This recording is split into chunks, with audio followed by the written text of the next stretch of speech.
Once upon a time, on the shores of the Aegean Sea, there stood a city kissed by the winds, Troy, with its towering walls, gleaming treasures, and warrior spirit.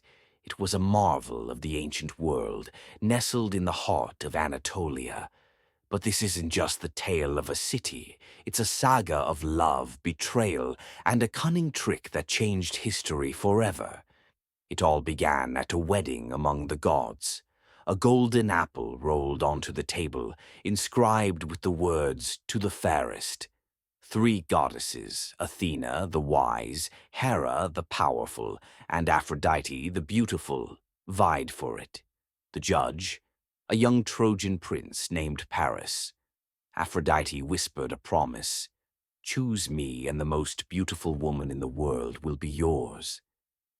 Paris handed her the apple, and with that choice he set the wheels of fate in motion. That woman was Helen, wife of Menelaus, king of Sparta. Her beauty was legendary, hair like spun gold, eyes that held the depths of the sea. Paris took her back to Troy. Some say he abducted her, others whisper she went willingly. Either way, Menelaus was consumed by rage. He called upon his brother Agamemnon, king of Mycenae, and soon the might of Greece rallied behind them.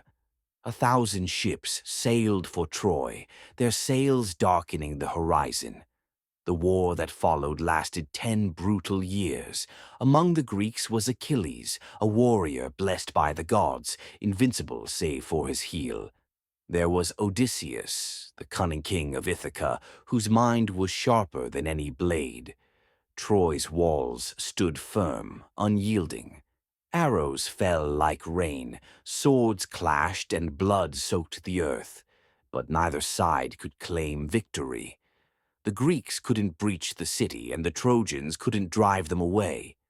The stalemate dragged on until Odysseus hatched a plan.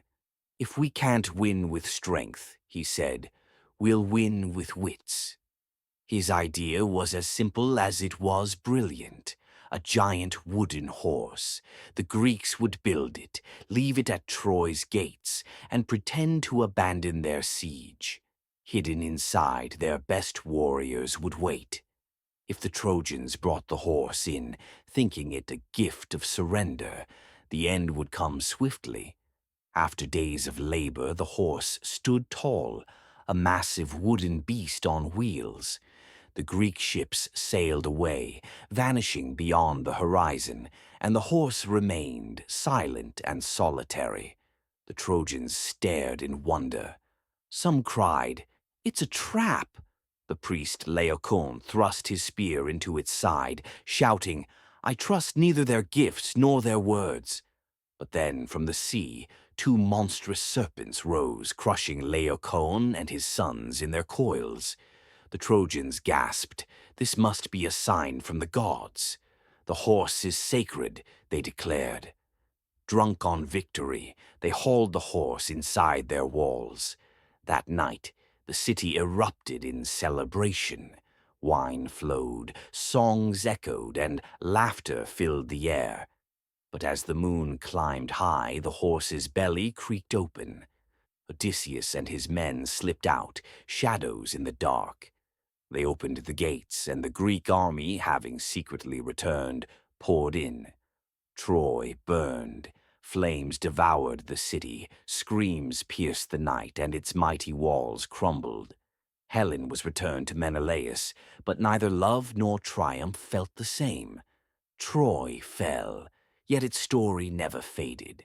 Archaeologists later uncovered its ruins near Hisarlik in modern-day Turkey, proving the city was more than myth. Homer's verses still whisper on the wind. Men die, cities fall, but stories live forever.